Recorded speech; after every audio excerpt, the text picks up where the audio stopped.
Hey, everybody. Welcome back to Therapist Theater. It's the podcast where we take a look at relationships and mental health through the lens of movies, TV, and pop culture. I'm your host, Josh Treese.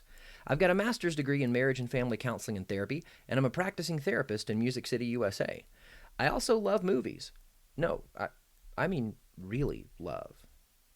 I'm on a mission to help people more easily understand mental health and relationships and help break down the stigmas surrounding counseling and therapy.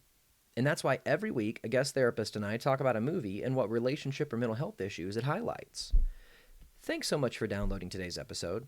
Make sure you subscribe so you don't miss any future episodes, and while you're doing that, help the show out by giving it a 5-star rating and review in the podcast app. Before today, I've had the privilege of welcoming 34 guests into the theater. Every one of them incredible as a therapist and as a person. They've come from all kinds of different backgrounds and have all kinds of different stories as to why they chose therapy as a career. But they've all practiced therapy.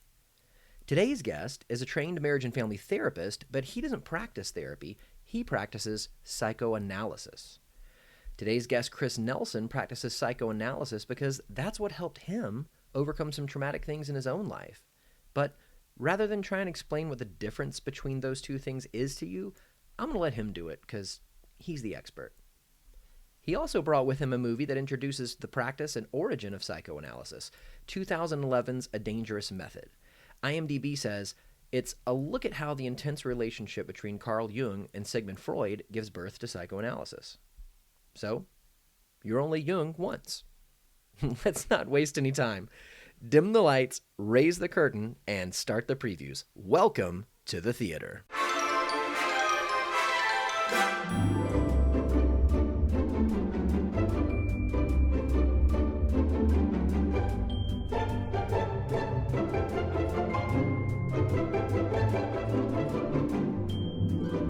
Chris, welcome to the theater.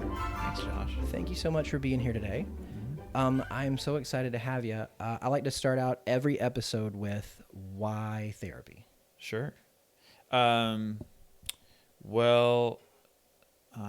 kind of fell into therapy as a client because of a trauma that occurred around 2010.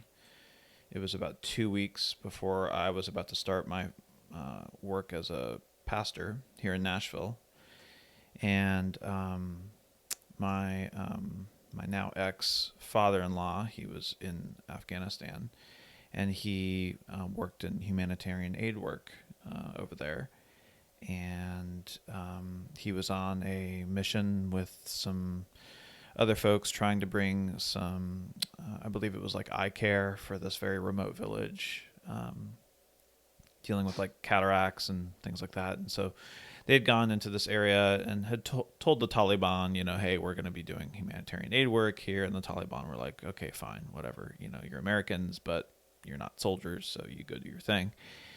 And they went up there, and they got there, and then on their way back, they were ambushed. And so he was shot and killed along with everybody else.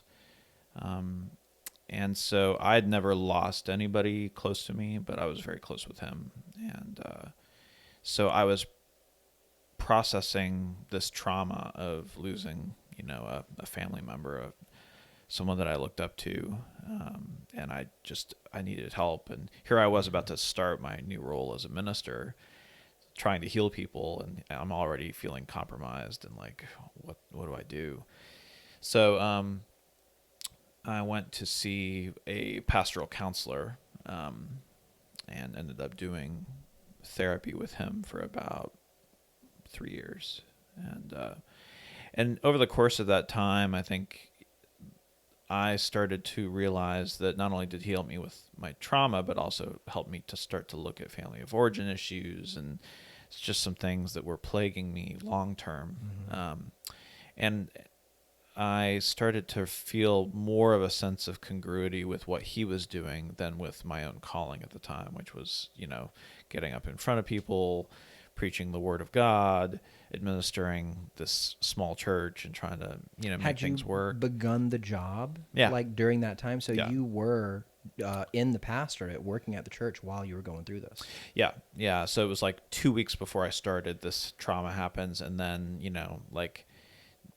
I start the job already feeling like I'm this, trauma victim, and I'm dealing with, at the time, a wife who was also a trauma victim, and we have a child, and we have another one on the way, and like I'm 30, and what the heck am I doing? And it's my first job, and it was just a lot to have to deal with. And so I came to therapy initially through just this process of having to work through something that was totally beyond me. And I didn't have anything in my history that I could look to and say, oh, it's kind of like this, or I know I have evidence that I've gotten through this, so I'll be okay.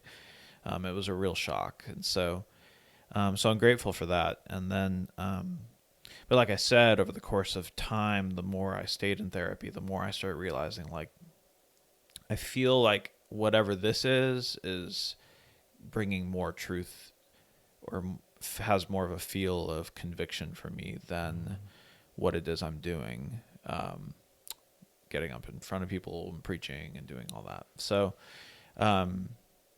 I ended up leaving the church in 2013, and it was a bit of a mess. I had a pretty, I don't know if it was a violent deconversion, but just a very kind of confusing process whereby I couldn't do my job anymore, and I had pushed it to the limit. And I was a solo pastor, so I wasn't like, I couldn't hide behind any other staff member and like take a break or go on leave. Like, I was basically just done. Yeah. And so that was hard, but in some ways I credit therapy for that, because it was like something about, pulling at these strings and looking at things I didn't want to look at started to change me, which meant loss, and having to go through a transformation that was not in the cards. Like when I first started, it wasn't the plan. It wasn't the plan. Yeah, I had, wife, 2 kids, the White House, white picket fence, dog. Like, I was living sort of the American dream, and then all of a sudden it's like,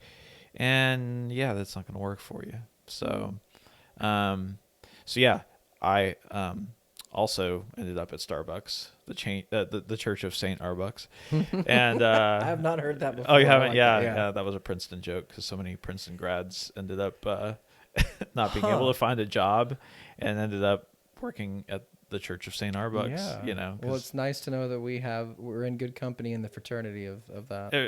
Yeah. And so it was a humbling thing to go from, being this fully salaried guy with a pension to, working just like everybody else. But that was one of the things that drew me to leaving, was this sense of being alienated from real life. And I think that happens to a lot of pastors, and a lot of people that put their livelihood into religion.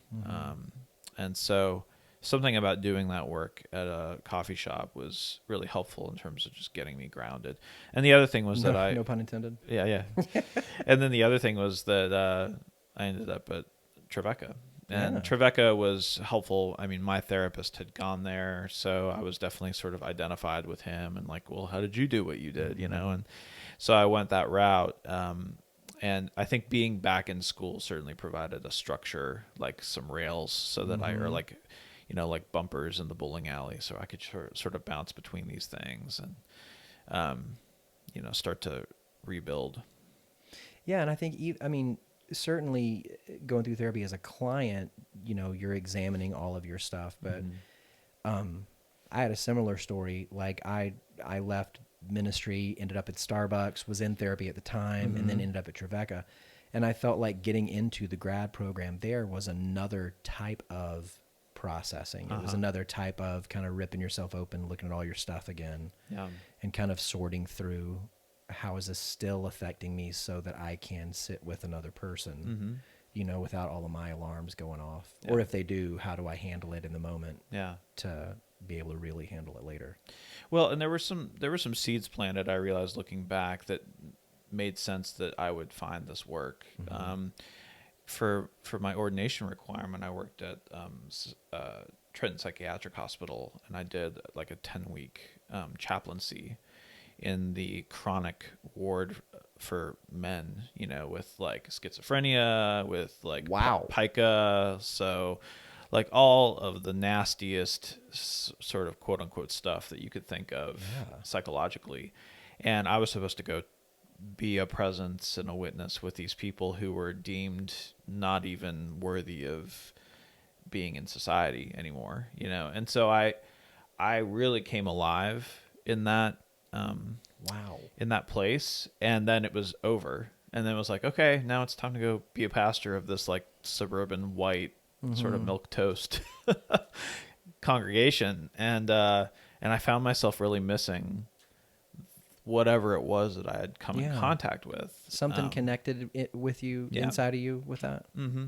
Yeah. And I mean, even though I was a chaplain, I was still part of a therapeutic treatment team. Sure. And the process of listening to people talking about how they're the Pope, but really listening, you know, beyond just the delusion itself to what else is there. And then being able to sit long enough to hear what else is there was like a powerful thing.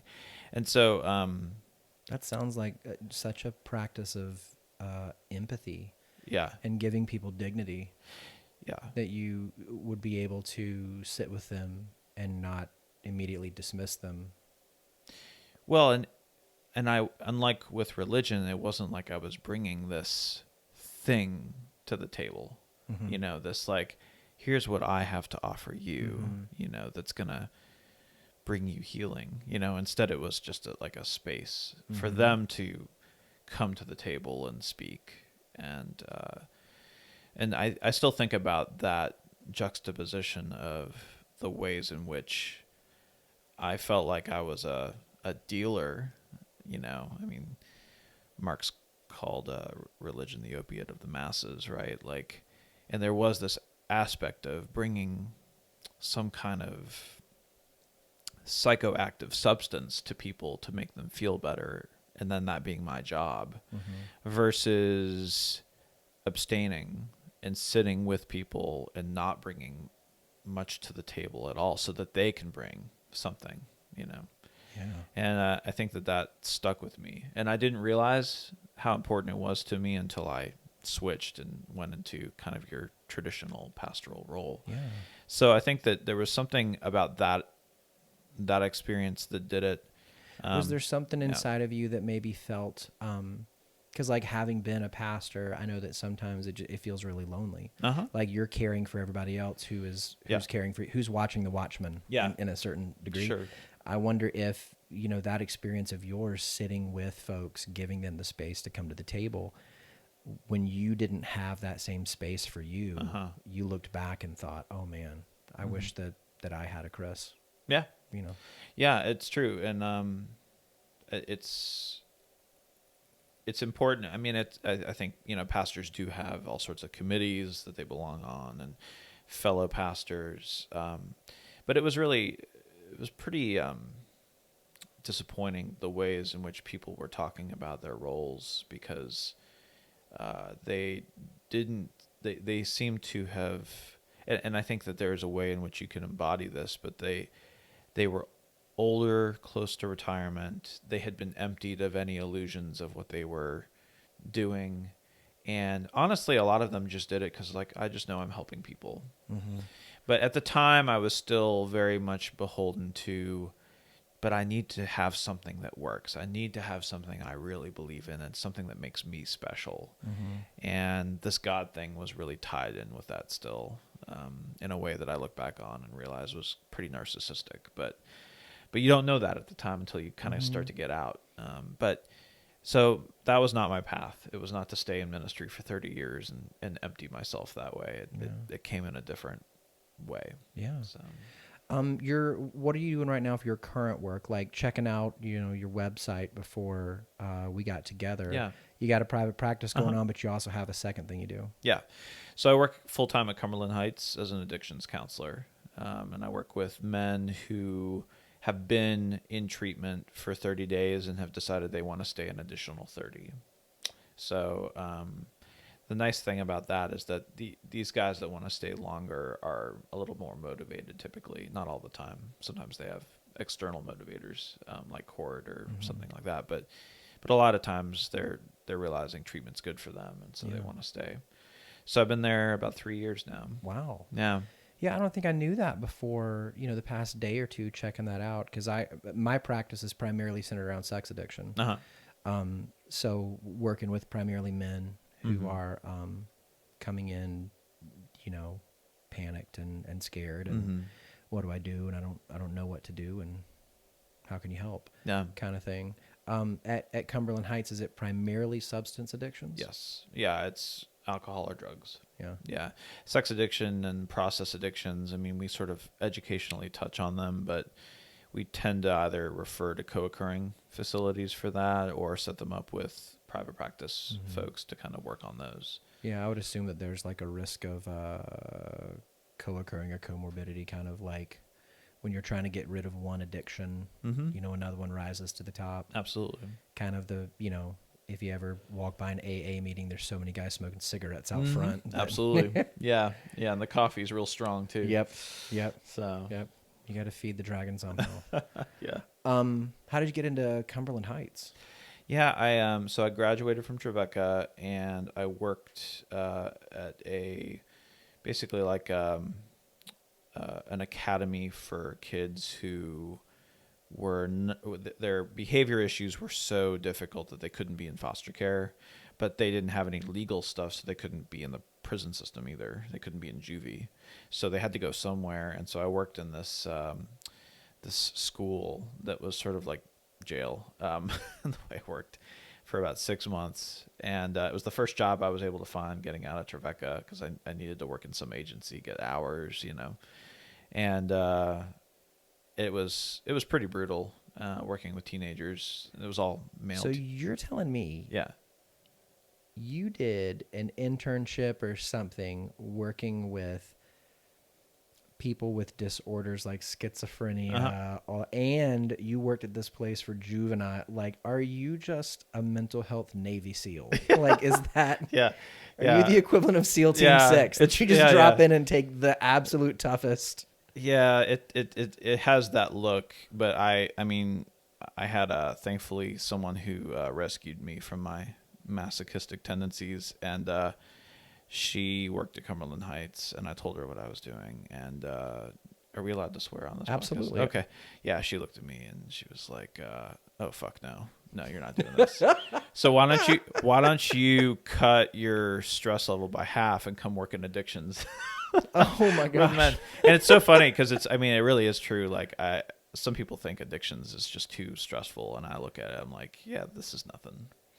So, yeah, and mostly speaking, what made previously the other job, I think what made it difficult was not the kids. They had oppositional defiant disorder, or they had, all sorts of things going on.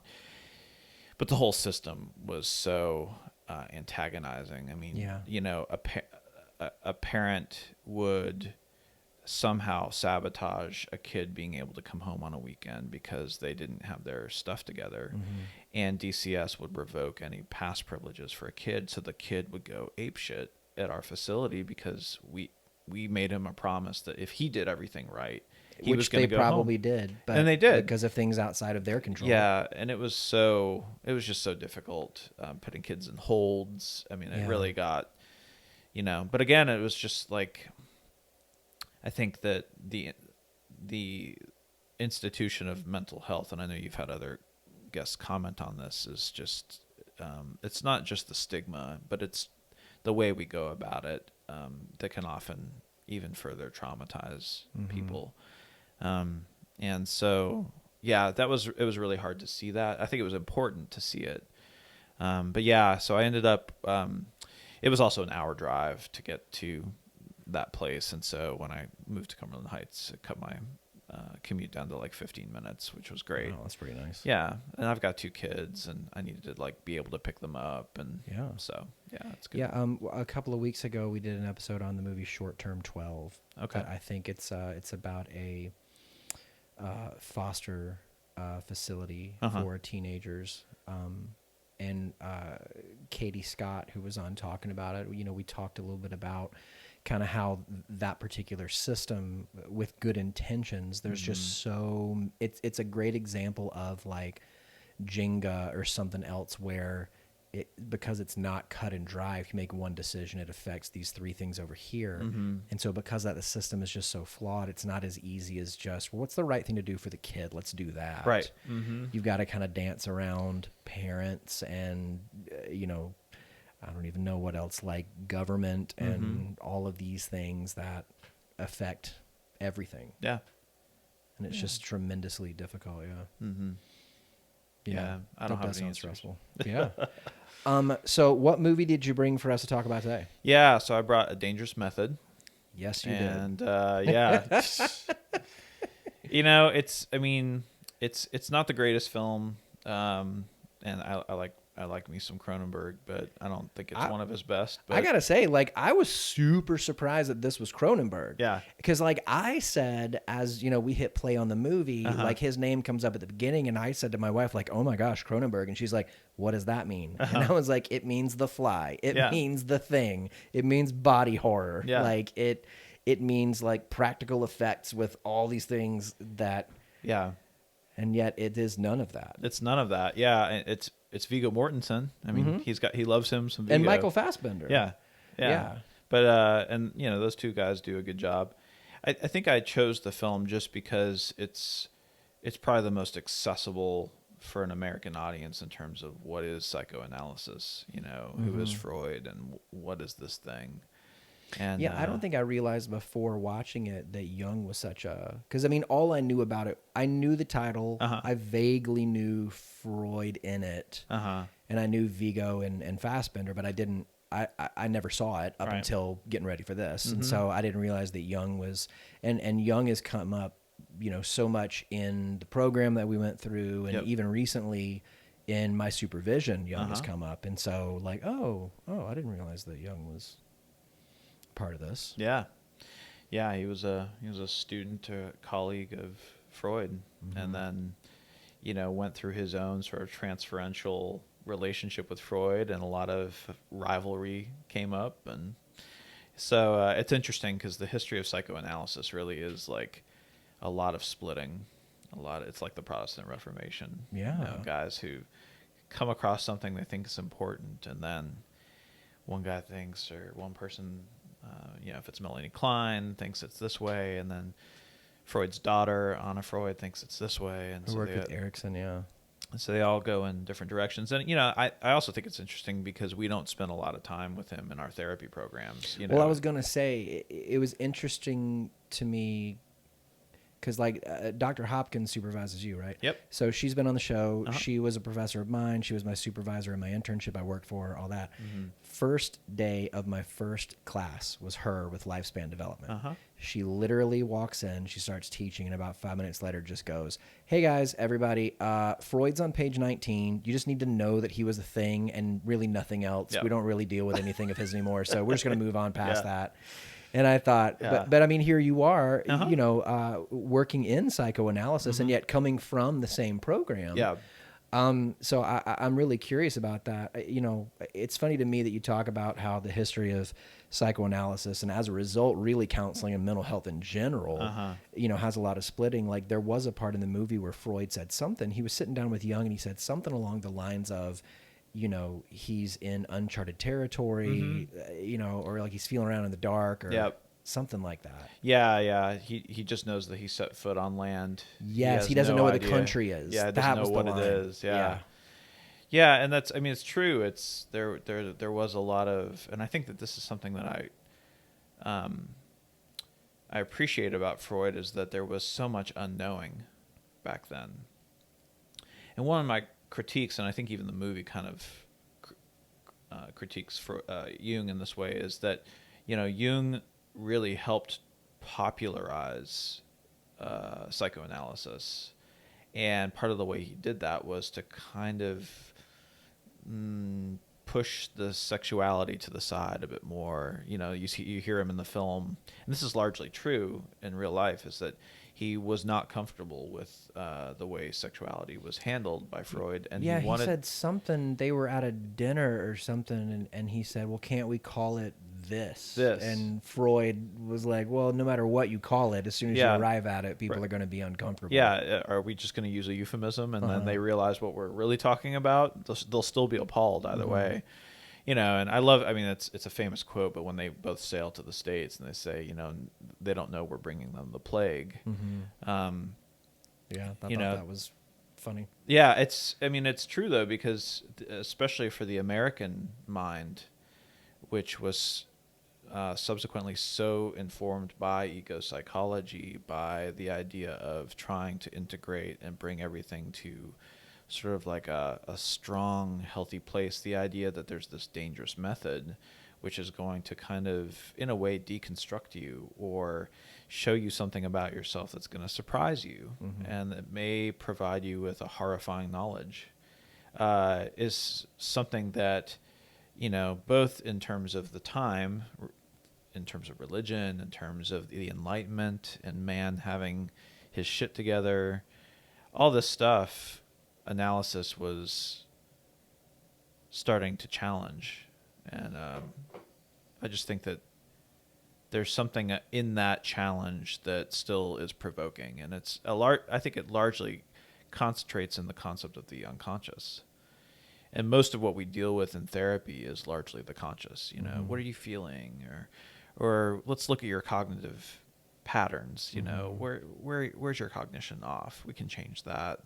Or let's work on your eating habits. You know, what are some things that you can do to like? So a lot of it is just enhancement, and analysis has no interest in any of that.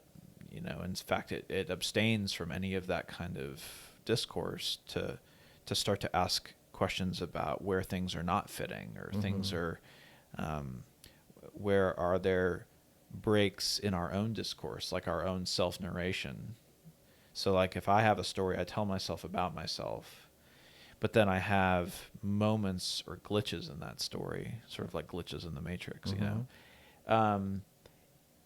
Typically what I'm going to do is I'm going to try to elide those and find some way to make you not see them, right? So or make yourself not see them. Or make myself not see them, right? And so this is where the concept of ego defenses comes up. And so I think that part of the talking cure of psychoanalysis is to get us to talk in a way that allows those slips of the tongue to happen. Freudian slips. The Freudian slip, right? To allow them to happen and to allow failure to happen and then to learn something from it. Yeah. And it seemed like in the movie that kind of started with word association. Right. And you saw Jung at the beginning doing that. There was a device he was using. Yeah, it looks like an FBI interrogation. What do you call it? I can't remember the name of it. Lie detector? Or? Yeah, like it looks like a lie detector, or at least it was looking at electrical signals based on, you know, answers that were given. And I was trying to figure out some kind of deviation. I thought it showed these two kind of brass plates on the table that he wet with a sponge. Had his wife originally in the movie put her hands on, then he put sandbags on top of her hands, and then there was something with a spinny thing and a mirror, and then I'm gonna forget the character's name that Keira Knightley played.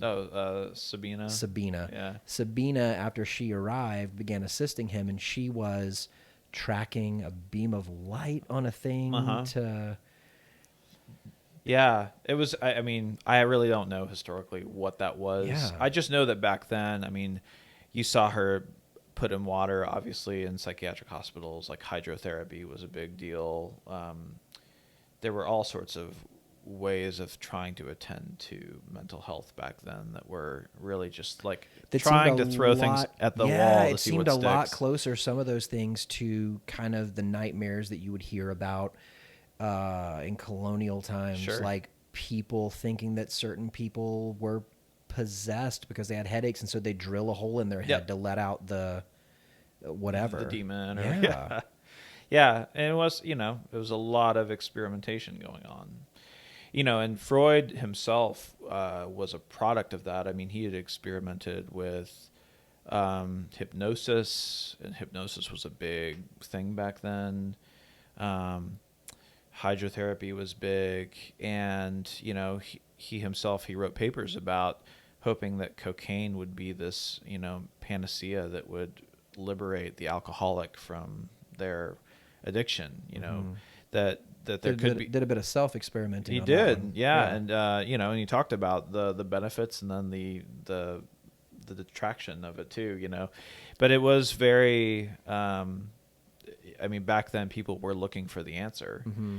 And, the answer he found was the talking cure, and it wasn't nearly as sexy as these other things, which could be supposedly quick. Mm-hmm. And I think it's also, that's just one thing that differentiates psychoanalysis from other therapies is that it's so long-term. Mm-hmm. Or rather, there's no term limit put on it. And so if someone comes in and says, look, I'm suffering, I want to feel better, a lot of short-term therapies or medications, ways of dealing with that are going to go, okay, first of all, I take you at your word that the problem you're telling me is really the problem. And so then let's find maybe a 12-week solution to get this problem dealt with. Mm-hmm. And analysis is just very suspicious from the get-go of like, okay, you say this is the problem, but it's not clear that this is even really the problem. Mm-hmm.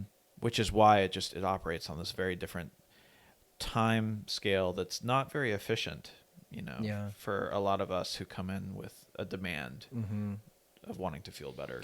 Let's look at like Sabina when she comes in as an example of that. Right. What was she brought to Jung for? So she was brought in largely with, you see her nervous tics.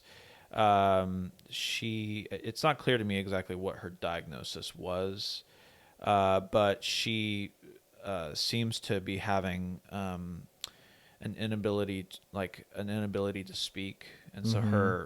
She'll have these fits of laughter. It seemed a little bit like some examples I've seen of Tourette's. Yeah. But it also seemed to be brought on circumstantially, uh-huh. almost like when she experienced something, it had a flare up. Exactly. Yeah. So when you see him hitting the coat with the stick, that causes mm-hmm. a flare. It's not clear what happened right before the film starts, mm-hmm.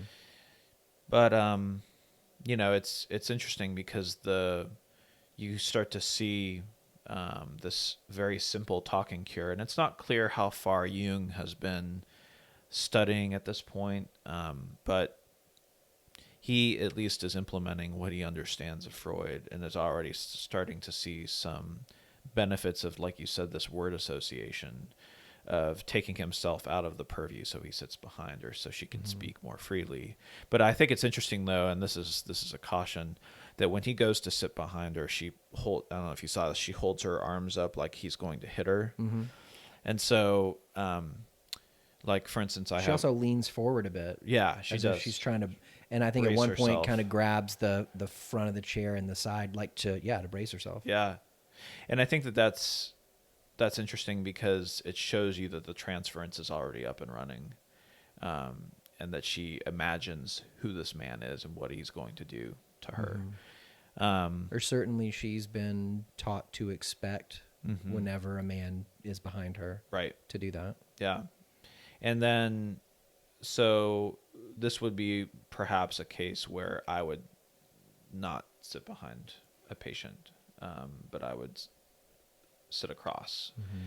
so that the negative transference doesn't get in the way of the treatment. Because if someone's too afraid, mm-hmm. they're not going to talk freely. Mm-hmm. And so, I have a psychotic patient that I see, and it's for that very reason where the delusions can just go on, and I don't want to get wrapped up in that. And so the evidence of me being a calm presence sitting across from her is more clinically helpful than a dogmatic, like, well, right, everybody on the couch, mm-hmm. I'm going to sit behind you because that's what Freud did, Mm-hmm. So I think it is case by case. But I think that with Sabina, one of the things that I like in that portrayal is that you get to see the ways in which there's a moment where she's talking about her father and then she stops and he says, continue with the thought.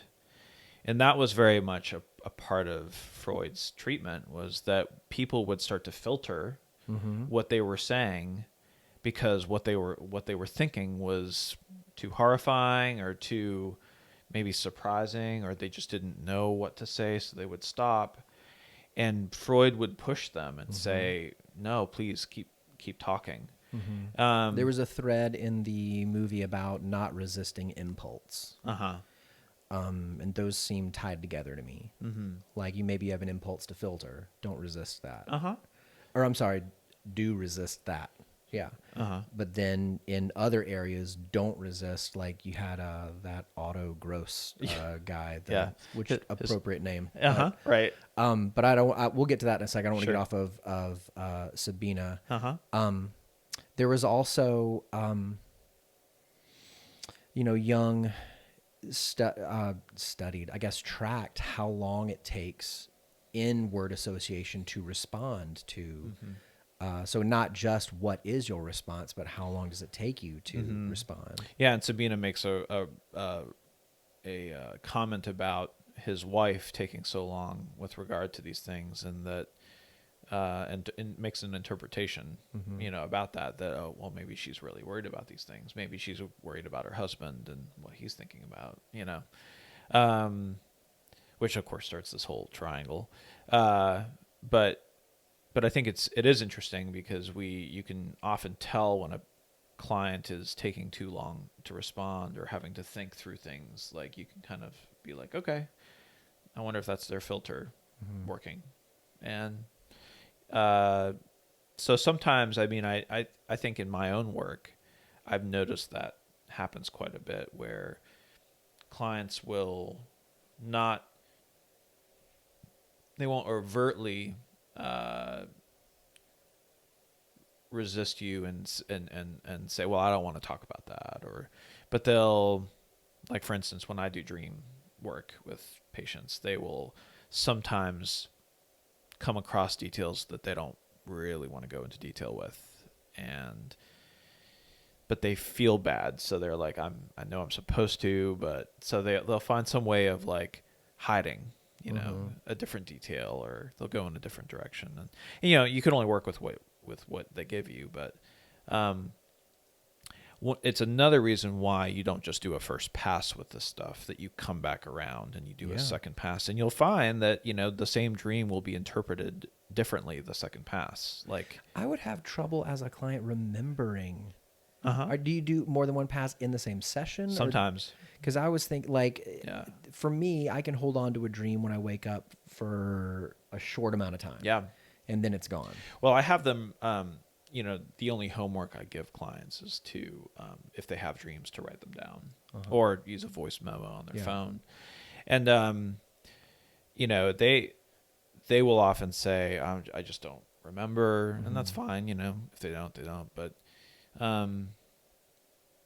there are certain things that they remember after writing them down, where they will make their own association to a dream after having had another dream. Oh, it's like that time I did this, So like, I think that doing the work helps them hold on to their dream long term. Yeah. Kind of a, anything that you prioritize kind of way. So I know that I'm working on this. I know that I'm supposed to be doing this. So yeah. And so if they have, and they get into a rhythm with their dream work too, where they start to become a bit more comfortable, I think, with, okay, I'm going to write this down, Yeah, I would imagine that that's a little bit of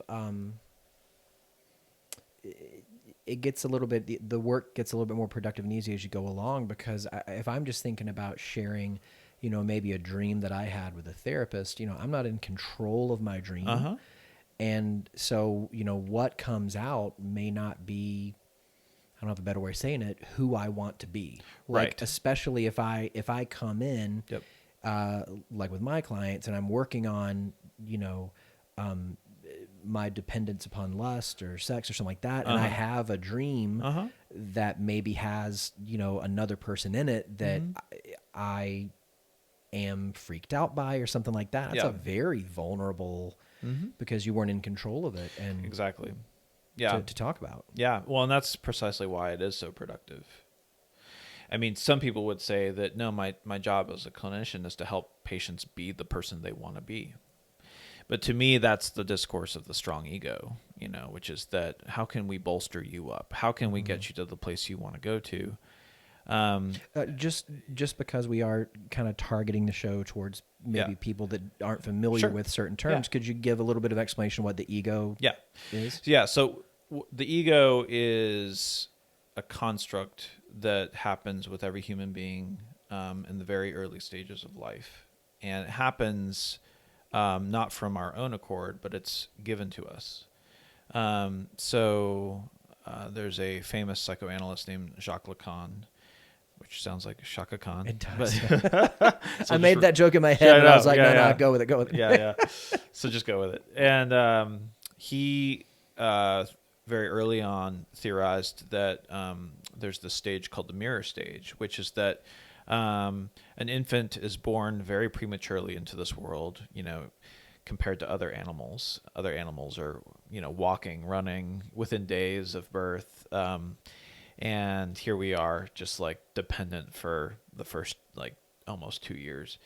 And he theorized that the infant has no self, no concept of self or consciousness or anything like that, and is this very uncoordinated mass of meat, let's just call it that. And so you got limbs, and they look at their limbs, and it looks like an alien limb. They don't, what is this thing? That it's very, it just gives you a lot of empathy for how difficult it is to be an infant, when you think about not having a concept of self to organize it, right? Mm-hmm. So at one point, you'll notice that a parent, mom or dad, will walk up with an infant to a mirror. And then the child will look at the mirror and first encounter something that's alien to them. Like, what's this, kind of like if a dog sees itself in the mirror, mm-hmm. It's like, there's this other dog, right? Yeah. But something happens where the infant looks at the mirror image, and the mother or the father points behind them and says, you see that? That's you. And something about that pronouncement from the other organizes the image into a concept of self for the child. So that becomes the ego. It becomes this thing that begins even before we arrive, actually. The concept of the ego really starts with our name, which is given to us.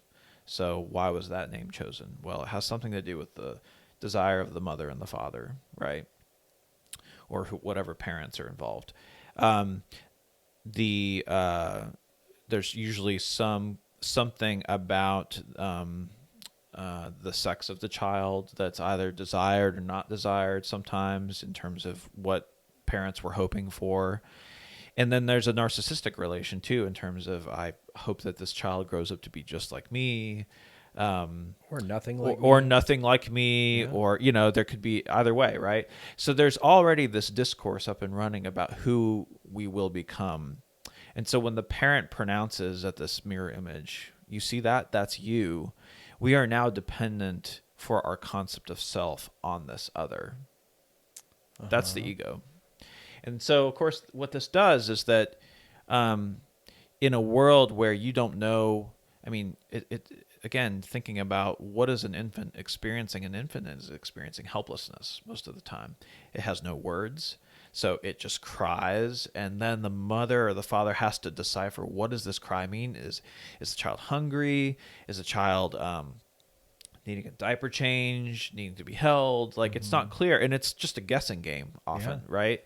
And so the thing is that this concept of self is a part of survival too, right? It's what helps organize our ability to put things into language, right? To say, I want this or I don't want this. And I think that that's what the ego does for us. And so we can talk about the ego as this thing that helps us survive. But then, as we often say in therapeutic speak, the very thing that helps us survive keeps us from thriving later on, right? And that's what, at least I believe the ego is this thing that, yes, helps to organize us, is certainly always a part of us and never can be let go of.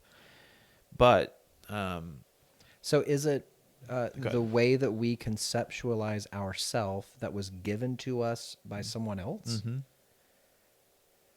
So the ego isn't necessarily the true self. No. What's the true self? Different schools have different ways of looking at that. Some believe that the true self is whatever is not the ego. I personally just am kind of agnostic or even against the idea of trying to even form true self or even get at that, because I think that our idea of self is already kind of based in this identification with the mother and the father. So the idea that there could be a more true one is a bit misplaced for me. Okay. So for some people, that's going to be a bit too nihilistic or a bit too like... That sounds attachment therapy to me. In like what way? Just in the sense of these primary attachment figures Yeah. that raised you Uh-huh. also gave you your identity. Right. And so you have an attachment to them Yes. through that. Absolutely. And it's important to recognize that and to realize it's not just a relationship, but it's also an identity. Uh-huh. Yeah, and that's definitely attachment theory. And attachment theory falls in line with most of ego psychology, which is going to help you try to find a true self through these secure attachments to the parents and identity and all that. I lean more in the direction of trying to experience who or what you are as a desiring subject in those spaces where you're not able to rely on those identifications. Sure. Which that sounds true self to me. Uh-huh. Like to me, it's not like true self is this thing that's buried inside of you Yeah. that you have to uncover. Right. That was there the whole time, so much as it is something that you are constructing and becoming. Uh-huh. Yeah. Like, and so, your true self may look different at age 13 than it does at age 23, than 33. That is a natural and good thing. It should be different. Yeah, and it will continue to be different, and that's why I think it's always, to some degree, an encounter with something new, and never something that we build upon, or it's not some kind of edifice that we can say, aha, like I finally did it. Yeah. And I think that for a lot of that could be a liberating concept for a lot of young people who, what do you want to be when you grow up? Yeah. Well, if what I want to be is supposed to be this permanent thing that gets me through life and never cracks, never crumbles, it's pretty stressful to find any kind of identity that can stand the test of time and weather the storms, right? Coming from the careers that we came from, that was always, even being in it, kind of a fallacy that I struggled with, was the concept of God's plan as something that you could find for Right. yourself. Like it was a buried treasure and you had to have a map and you had to follow the dotted line to the X, Right. rather than, something that you are. Which is where I ended up, on that was, I think it's more along the lines of those two commandments that Christ talked about, like love God with everything you got, love people as yourself. I think that's the plan. And it's not necessarily the plan is for you to marry that one person or for you to do that Right. one job because you make one wrong decision and the whole house of cards falls down. Right. And not only that, but it falls down for everybody else. Because if I pick the wrong one, and I took your one, then you've got to pick a wrong one. Yeah. And now everybody's off. Yeah, there's no space for contingency at all. Yeah. It's just it's like it's so determined by, God or whatever this thing is, and then I have to decipher this thing. And so I think that I think that a lot is determined for us. I mean, I don't want to downplay that. I think that there are a lot of things that are just predetermined that we have to face that we don't want to face. And I think the American autonomous individual who thinks he can get away from religion and get away from God and get away from his boss or her parents or all these like authority figures and really self-actualize without any relationship is equally misplaced as this idea of, well, nothing's going to determine me. I'm just going to determine myself. And that's kind of what American religion is now, right? I mean, as a consumer, I buy what I want, and so I think that there's certainly an element within psychoanalysis of having to confront what it is that has determined you, but also recognize that you freely choose these things over and over and over, and you bear responsibility for that. And there is also a way in which you have the freedom to not choose those things over and over. So the repetition compulsion that keeps us in relationships that are abusive, or going back to the same drug, or continues to sabotage our ability to stay at a job more than 6 months.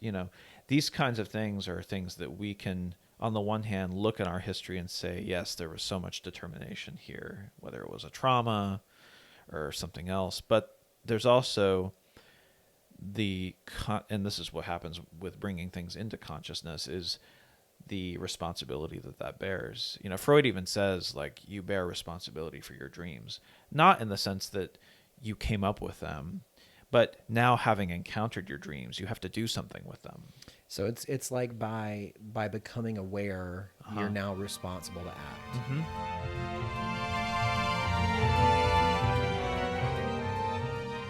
Hey everybody.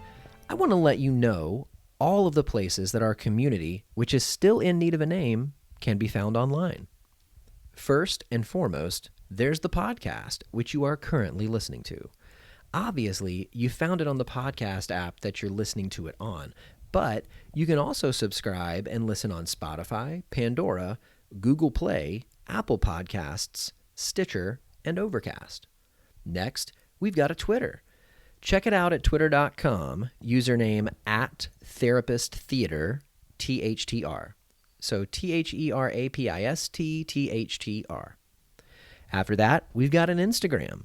You can find us in the Instagram app @therapisttheater, all spelled out that time. Finally, you can find us on YouTube by searching Therapist Theater. And if you want to drop us a line via email, just send it to therapisttheater@gmail.com. In fact, why not email in your best suggestion for what our community should call ourselves?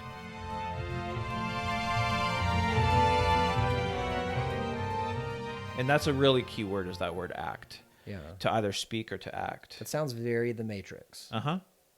It is. Like once he took, and I always forget if it was the red or the blue pill, but whichever one granted him awareness. Yeah. Now that he has that awareness, he's kind of culpable.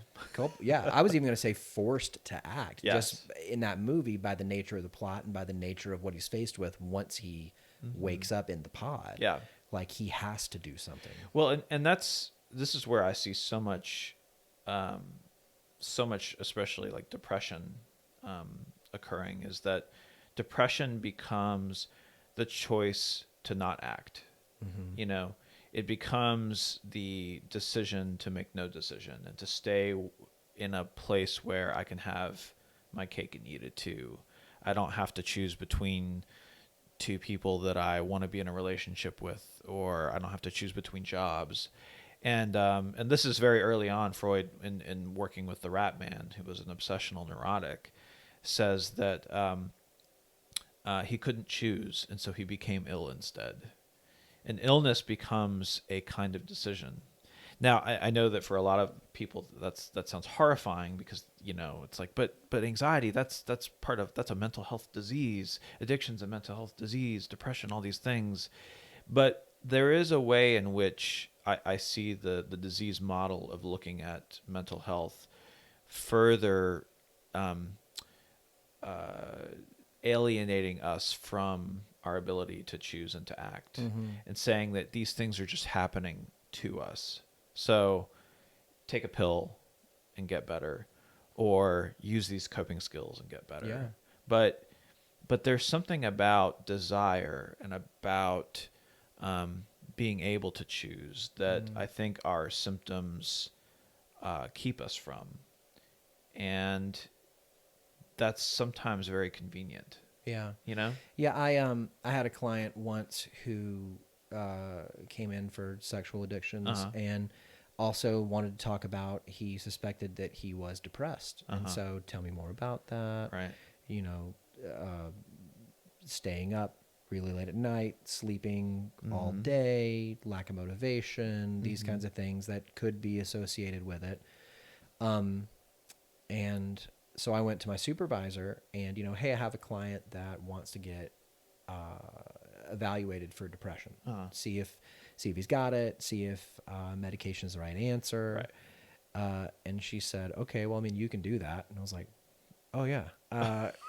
Right. Yeah. And so she's like, let's look at the criteria. Does he fit the mold? And, with criteria, if there's 9, you got to meet 5. Right. And he was at like 4.5. He's like on that kind of thing. And so she says, tell me more about him. And so I start, and at this point I'd been seeing him for 2 months, something like that. And so she says, so tell me what he's doing as far as the things that you're encouraging him in for self-care. Like, is he going to 12 steps? Is he doing these practices that you're recommending for his sobriety? And I said, no. And so she says, so is there a chance that it's not depression, but it's that he is not taking care of himself and practicing the help that he has come to you for? And I was like, absolutely. She's like, I would push him towards those things before medication, which it sounds like what you were saying is, it's a bit of a passive solution versus when you have the awareness and you take an active role, that action provides a little bit more, I have a better way of saying it than oomph to the solution. Yeah. I mean, I sometimes think anxiety is the best cure for depression, to get someone uncomfortable enough to where because a lot of times clients will come in and they will complain and they will make demands to feel better, but they maintain the passive stance. And if we're not careful, we can co-sign on that. And even co-signing with being a kind of coach where it's like, well, you just need to get to your meetings, or you just need to do X, Y, Z. And what happens is that becoming that kind of clinician in the room makes us this authority figure, this expert that basically further implies that they don't know what they're doing. They can't figure it out. And so only by relying on the strong ego of the therapist who tells them what to do and when can they figure it out. And I think that sometimes what's best is that, for instance, I don't know how this client was complaining or not complaining, or if they were totally passive in session or what, but I think that there's a way in which you can kind of light a fire under clients to get them to come to their own solutions. Because I think that a lot of times, and I deal with this in 12-step all the time, 12-step is great for guys that are willing. But willingness is one of the spiritual principles that no one ever really deals with in terms of what do you do when it's not there? What do you do when desire is not there? And we have a lot of clients that aren't there. They're mandated. And they're not there because they want to be yeah, there. yeah. They're there because they have to. Yeah, and they come in, and even that's part of their complaint is, I don't even really know how to desire anymore. I don't know how to desire my wife or my husband, or I don't know how to desire my job. I just want to want again.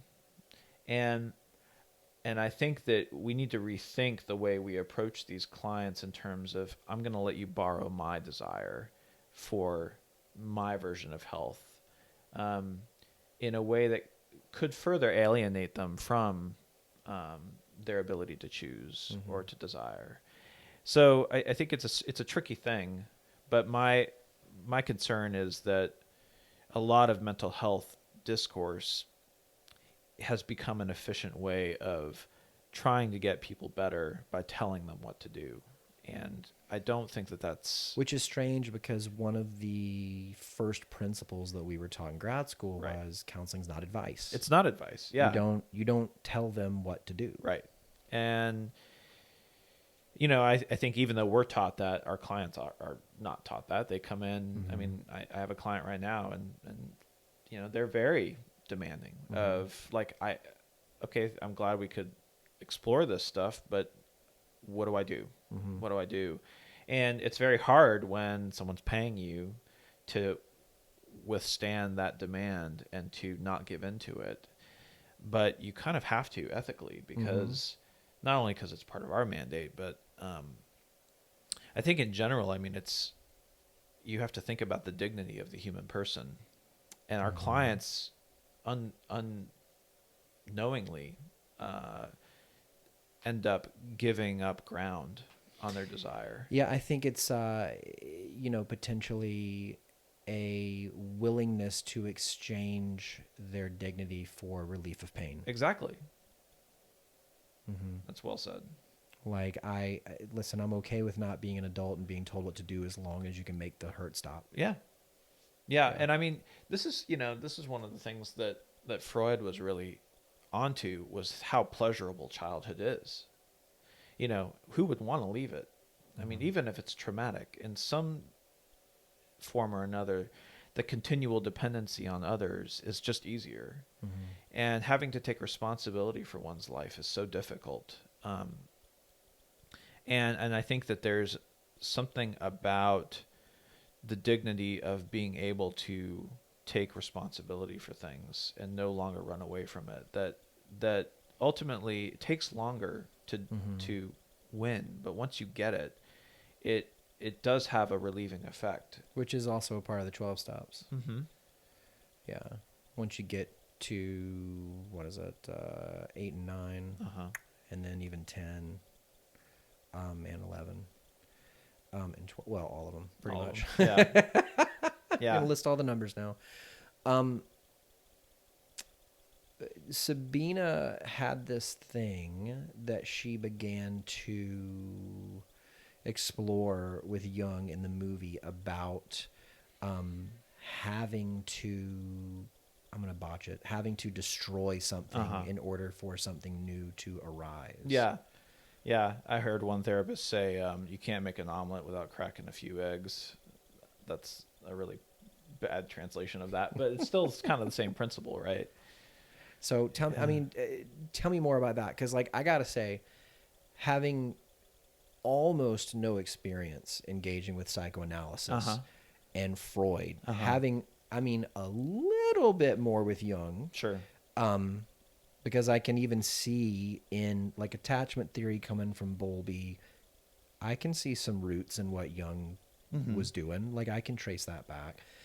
But having none of that kind of engagement, I don't know where it's going to go with that. What is that? Just kind of the pulling out all of the covert things and then bashing them to get anywhere? Is that what they were talking about? Yeah, I think that what Freud, what Sabina's talking about there, is a theme that you find both in Freud and Jung to some extent, which is that and we kind of see this even in astrophysics, right? With the ability of new things to come often happens through destruction, and that there's this, and this would later on help Freud form his idea of the death instinct or the death drive. So Sabina had a lot to contribute to both of these guys. But I think that what psychoanalysis does differently from therapy is that it deals with the unconscious. And that's its primary focus, is what is the unconscious. And what you see after the history of after Freud is various ways in which people either tend to the unconscious or they don't, and they give up on it and they say this is not important. So with Skinner, you get behavioralism, and other schools of thought become more interested in how can we make consciousness better. And I think the unconscious is something that continues to haunt us. It's something that Freud talked about later on with the civilization and its discontents. And you heard a little bit of this with Jung's interplay with Gross. That you can't just give. I mean, you can't just sleep around with whoever you want. I mean, civilization would come to an end if you did this, right? And then Gross says, well, would you rather prefer that I remain ill? You know, but I mean, at least in as if those are the only two options. But the point is that there is something about our unconscious that we repress, not consciously, and that's, I think, a really important thing. When seems like the nature of that, right? Yeah. Like, but that's the repression is always an unconscious repression, and so it's not something that, and this is where Gross was really mistaken. Gross was attempting to deal with sexuality in a way which is basically just giving into his impulses.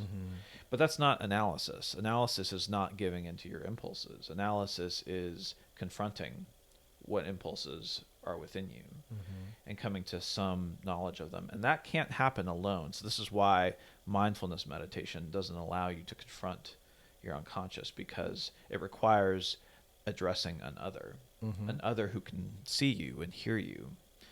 And I think it's what makes our and work, who is unbiased. Yeah, supposedly. Well, you know? as much as you can be. Yeah. Certainly, maybe if unbiased isn't a word that fits it, certainly separate. Yeah, separate is a good. I think that's right, because to some degree, it's because you are not me, right? It's because you and I do not share in some kind of sameness, that you hear and experience and see me differently than I see or experience myself. And so that's where I think the ability to tend to, and this is why, the analyst would sit behind the patient. This is why the analyst would abstain from saying much at all, because, to do this work, I mean, the conditions of treatment really are that you can't, unlike some other schools where it's intersubjective and you're bringing your own person into the room and trying to really like show what a healthy relationship is, and again, use yourself. There's a way in which analysis does not allow for that and makes you more of an object or a function, which sounds very dehumanizing, and it kind of is. I mean, it's not easy work. But if you can buy into the conditions of that treatment, what it does is it allows things within the analysand, the patient, to come to the fore, because there's not the usual banter happening. There's not the typical discourse happening. Instead, something else emerges when there's silence, or when they have to account for themselves in a way where they don't know who you are or what you want. So, for instance, when a patient demands, like, tell me what to do, and you don't answer, right, or you don't give them what you think is the right answer, they have to think about it, right? And if it were not for that space and that discomfort of having to sit with their own demand, giving them what they want would in some ways shut the whole thing off, right? It's like, okay, I don't have to think about it now. And so that's why I think that there's something about analysis. And again, I don't think it's for everybody, and I don't think it's the best treatment for everything. But it is something that I think, I mean, this is why Freud called it a plague. It's something that continues to kind of infect and sort of provoke curiosity. When I went to Trevecca and I talked about analysis with students there, again, there was just something about the sheer difference of it. It's weird. It deals with infantile sexuality, which we really don't have a concept of anymore. We think sexuality is purely genital at this stage, and that's all that matters is who you're sleeping with. There was a part in the movie where Jung was discussing a dream with Freud, and he puts forth an interpretation, and there's like a beat, and then Freud says something along the lines of, and also I wonder if all those things are penises. Yeah, and, the log. Yeah. The and log. I thought, it's like, I feel like that's a Freud joke. It's a Freud joke. But, Yeah. Freud's making it. I mean, I think that one of the things that the old joke is sometimes a cigar is just a cigar. But sometimes a penis is not just a penis, is the other aspect of it, which is that there are ways of talking about sexuality that are not purely just genital, how do we get to orgasm, but that are political ways of talking about sex that are have a lot to do with the power relations within the family.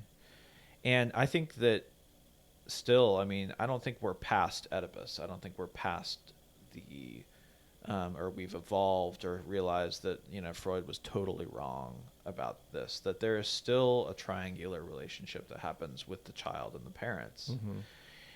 And a child takes a particular position with regard to the parents that you can call it survival, you can call it whatever you want, but becomes a way in which they try to maintain their own power in the world, but that also disempowers them. And I think that one of the things that I see over and over, for instance, with addiction, okay? So addiction as a symptom, I think, is pretty uninteresting. It's like panic disorder. It doesn't, in and of itself, really tell us anything. It only tells us a solution that was found, which is that a substance, whether it's an upper or a downer, provides some kind of relief. It allows which that's 12-step language. The problem's not the problem. The problem is the solution. Sure. To another problem. Yes. Yeah. And there's something about the solution itself that is not really about pleasure at all, because the people who are non-addicts can go and smoke a joint, they can have a drink, they can engage in any a behavior that's a bit unseemly, and they can just have a good time and then set it aside, and they're fine. But what the addict does is they avoid the pain of existence. Yeah. Through they're using it. The continual compulsion, right? There's a do you know who Russell Brand is, the actor? Yep. So his version of the 12 steps is hilarious. I know, I love it. Yeah. I read his book Recovery a couple of weeks ago. It's now getting recommended to all my clients. I'm in the process of reading his book Mentors right now, which is about sponsorship. But he had a definition of addiction, and I had it pulled up, that was basically it was taking any, addiction is when natural biological imperatives like the need for food, sex, relaxation, or status become prioritized to the point of destructiveness. So it's like it leaps from something that is quote unquote normal to the very top of the priority list, to where I'll do anything to get that. Yeah. And I guess the question, I'm fine with that definition. I guess the question is why? Yeah. Why does it leap? And the reason it leaps, I find over and over, is not to gain pleasure, but to avoid pain. Right. And the pain is what's underneath the addiction. And I know 12 Steps deals with this in terms of spirituality and higher power. I think that there's a further discourse with trauma that needs to be accounted for. And I don't just mean trauma in the sense of, did your daddy beat you? But I mean the trauma of existence itself. Yeah. The trauma, and this is where I think Freud is at his most radical, is that it's very traumatic for a child to be sexual and to have no genitalia up and running to discharge it. It's very traumatic to have an attachment to a mother who's your entire world, who is your concept of self. I mean, it's symbiotic at the beginning. To have a breast, to have your butt wiped, to have all of this very, frankly, erotic connection with a being, and then to be weaned off of that and be told, no, you're not going to have this anymore. And then later on to be pushed back towards it. Yeah. And this is where I find addiction is sort of, it's funny how heroin addicts will talk about feeling like when they use, they like have no concept of self anymore, that it's oblivion, that there's something about death that fascinates them or that they want to get closer to. And it really is almost like a return to the mother, to the place where they had no self. I no longer am, I am a part of. Right. Yeah. And I think that this is one of the ways in which attachment has a connection to the death instinct, the death drive, that attachment theorists really don't think about. And the idea that I need to get back to and secure this relationship and then I'll be okay means that I never have to take responsibility for my separateness, for my separation, to go leave my family and go create my own life, you know. And this is where the idea of the mother as the first sexual object, right, that is not really yours, you're not entitled to. The father comes in, or the other partner comes in and says, no, like, this is not yours. That is very edible. Right? That is edible. And not only that, but that the mother has a desire for something besides you, that you're not the center of the universe. And I think that there's still a lot that's within the Oedipus complex that's important for us to think about today, that still challenges us. Oedipus, of course, I feel like I need like parenthetical notation. Coming from Shakespeare.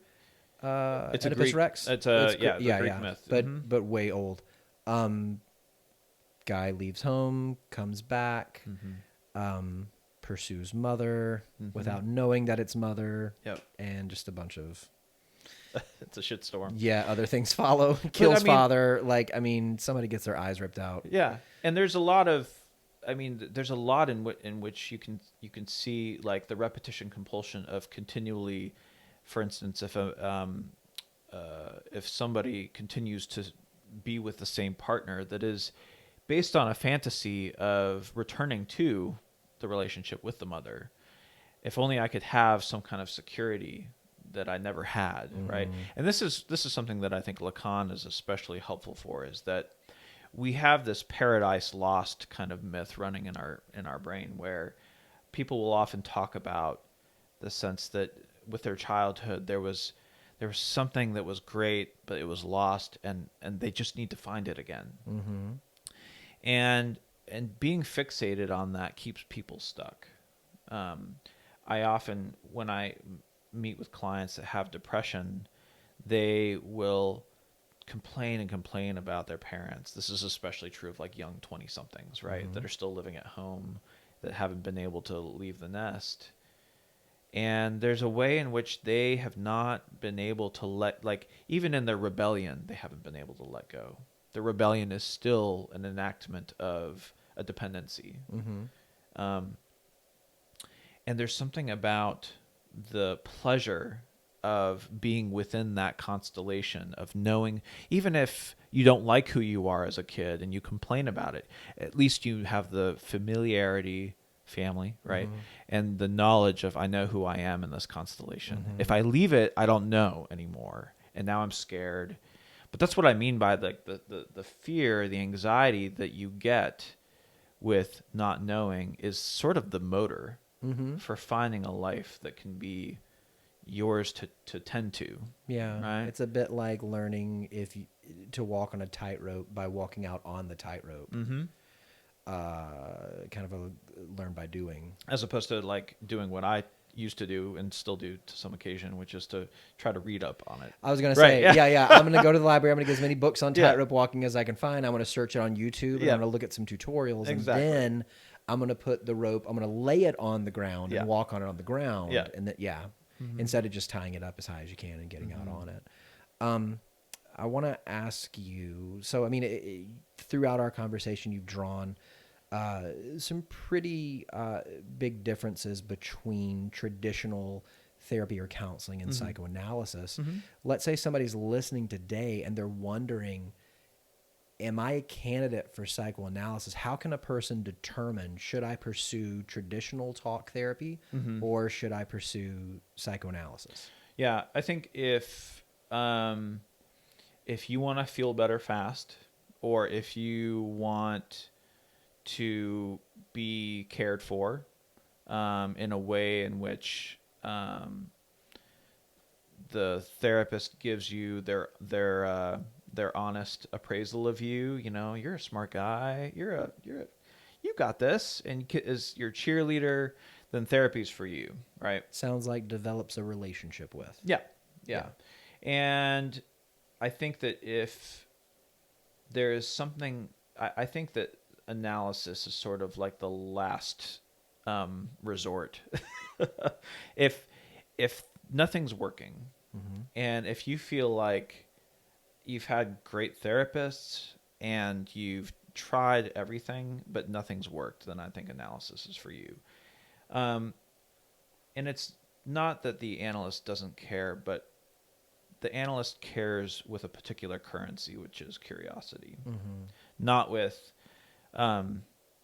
reflecting back to you what you want to hear about yourself, which is that you're a stand-up guy, or that, you know, you've got the competency to be a doctor or whatever. You know, none of the stuff that we may affiliate with. Again, the strengthening of the ego. I also think that you have to have some patience with analysis, because you're going to want to feel better, and then it's not going to happen. Or you're going to say some things or hear some things that are going to discomfort you. And you need to be able to have, I mean, I think analysis over time builds distrust tolerance, right? Like it's supposed to help you deal with the anxiety of being human and being alive, not to eradicate anxiety or eradicate your symptom, but to help you bear it and own it in a way. Thickens the skin? Thicken their skin, but also, I think, in a way, identify with their symptom in a way that takes responsibility for it, right? Integration. Yeah. In analysis, like obviously you're drawing out the unconscious, you're analyzing it, examining it. Do you, as the practitioner, offer anything to that, or is it a bit like insight based therapy where you're just trying to lead the client up to it? Yeah. I mean, so I'll give you this is one particular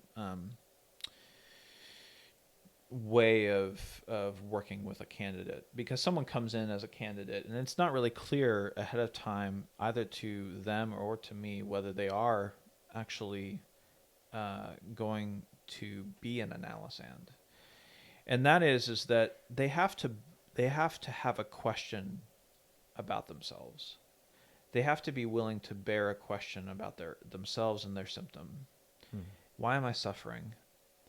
And that kind of curiosity is usually the hallmark that someone's ready. And that's usually where you move them to the couch. When someone says, you know, I don't know why I keep doing this. Boom. And I've done that in session. When someone said that, I've said, okay, it's time to move. Yeah. And they go to the couch. I think that there's something about that question which provides the motor for the treatment. That kind of self-curiosity, which is like, the willingness to say, I don't know myself. I don't know what's causing this. If someone comes in with a demand, they know, right? If they say, I know I have depression, and I know that my depression's due to my Oedipus complex, right? Well, here they are with all their knowledge. And so what are you going to do for me, doctor? Or what are you going to do for me, therapist, right? Yeah. But it's the willingness to frame it as a question in terms of, I don't know, that provides at least enough humility to endure the treatment. Which it sounds like that is a willingness to explore, which I'm getting that psychoanalysis, that's a big part of it. Yeah. It's just the exploration. Yeah. For both parties. And I think that's the other thing, is that if you're expecting an expert who's going to know your territory already, you're going to be severely disappointed. Yeah, I was going to say a lot of treatments, like if somebody comes into my office, you know, hey, I've got an addiction to pornography and masturbation. Yeah. I already know. So our goal is sobriety. Right. And here are, I'm going to, 12 steps to help us get there. Yep. You know, so I've got a roadmap, but what you're saying is psychoanalysis, no roadmap. Oh gosh, I'm going to be cheesy. The destination is the journey.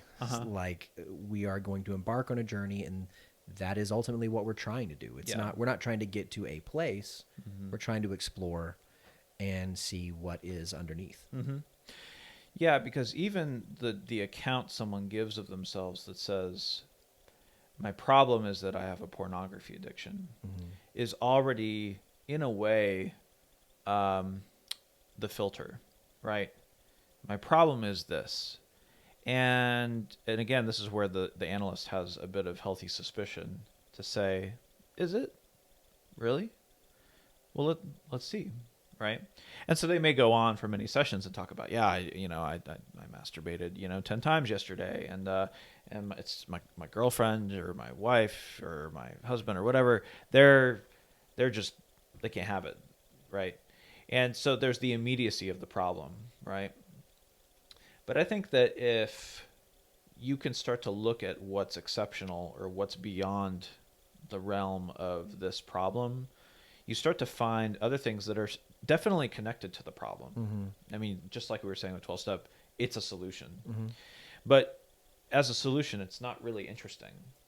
And I think sometimes, I mean, it sounds a little bit mean for the analyst to say that, but to show a bit of disinterest in the problem sometimes helps a great deal, because it kind of throws people off a little bit when you're not interested in the problem to the degree that they are. But it also provides a space they're able to think of themselves or experience themselves in a way that liberates them from the fixation of the problem itself, right? And I see this all the time with guys that in 12-step, all they want to do is talk about whether they had cravings today or not. All they want, they're still fixated on the drug. It's just that this time they're talking about how they're not using the drug. It's a mirror fixation. Yeah. And not only that, but they do it based on the idea that this is what I want to hear. So they're portraying an image of themselves based on what they think is healthy. That sounds ego. Right? Yeah. This is how the ego becomes a hindrance to the treatment, is that the ego is, like we were saying earlier, is something that comes from the other anyway. So of course it would transferentially come onto me as Chris is the addictions counselor. Chris wants to hear how many cravings or few cravings I've had. And I mean, you can learn a lot about a client based on what they presume you want to know about them. Yeah. And then when you differ from that, and I think the goal of treatment is absolute difference. It's not identification with the analyst. It's not, I'm going to start wearing the same clothes as my therapist. I'm going to start talking the same, but to bring about absolute difference in which the person sitting across from you or on the couch is a subject, that something about that means that you have to be willing to undergo the frustration of not having an analyst who says yes to everything you say. Oh, okay, yeah, you got porn addiction? Cool. All right, well, I've got a thing for that, And I think that, again, if that's what someone comes in for, then you should give it to them, right? I mean, that's especially if that's what you do, right? But it's not what I do. Yeah. And there are a lot of people that I don't see because they're like, this is weird, or this is not. I just need. I mean, I've lost clients because they've just demanded that I just want to talk about this particular problem, and I want to know what you think about it, and I want to know the solution, and I have like 6 sessions to spend on this, and it's like, I'm sorry, It's not what I do. It's not what I do. Yeah. But again, I mean, that's part of the dignity of the work. Sure. Is being willing to maintain your absolute difference too. Tell me something that you've learned from your clients. You never really know them. So, you can spend, and I've had some clients now. I've been in private practice for 2 years, and there are these moments where I start to think, I think I'm really getting them, and I start to conceptualize the case. I start to, think about their symptom in this way or that way, and then they will just like surprise me with something else. And I think that one of the things that's done for me personally is that it's helped me to have a bit more humility about knowing myself, like knowing my own story, Huh. and thinking that I'm integrated, or Yeah. that things you got a handle on I've it. got a handle on it. And there's something about the ways in which they bring something surprising into the room, even after years, that keeps things lively. It keeps Yeah. things moving, changing. There's sort of Heraclitus, right? The only constant is change itself, right? It's like there's something about that encounter with the patient that's always new. And I think it's helped me not to rely as heavily on diagnostics and on categories or labels or things that are like imposed from outside by the DSM or even by my own psychoanalytic theory, that it's like the unconscious does not play by the rules. Yeah. And I think that that's fun. That there's a way to be playful with that, Yeah. as opposed to being like, oh man, I really failed. It's precisely by, and Lacan talked about this, like it's precisely by not getting our patients that we do our treatment best, right? And in some sense, refusing to fully get them, or refusing any kind of closing down of who they are, that keeps things in motion. And that's what I think why desire is so important to what we do. Desire is something that only works when you don't have what you want, right? So if I want to get a coffee later, okay, well, I experience desire as my lack of having the coffee. But as soon as I get what I want, in some sense, the motor force of desire has to change to a different object, right? And I know this is kind of a cynical view, but I think it's something that's very important for helping us stay alive, as not being fixated on one object to be the end all be all that's going to bring us ultimate happiness and life. Is that we have a flexibility with regards to, I want a coffee and now I'm going to drink it, but now I also want this, right? And I think that if you can allow for that space for people to continue desiring, it means that you also build up a tolerance for frustration, for not having, that keeps you alive.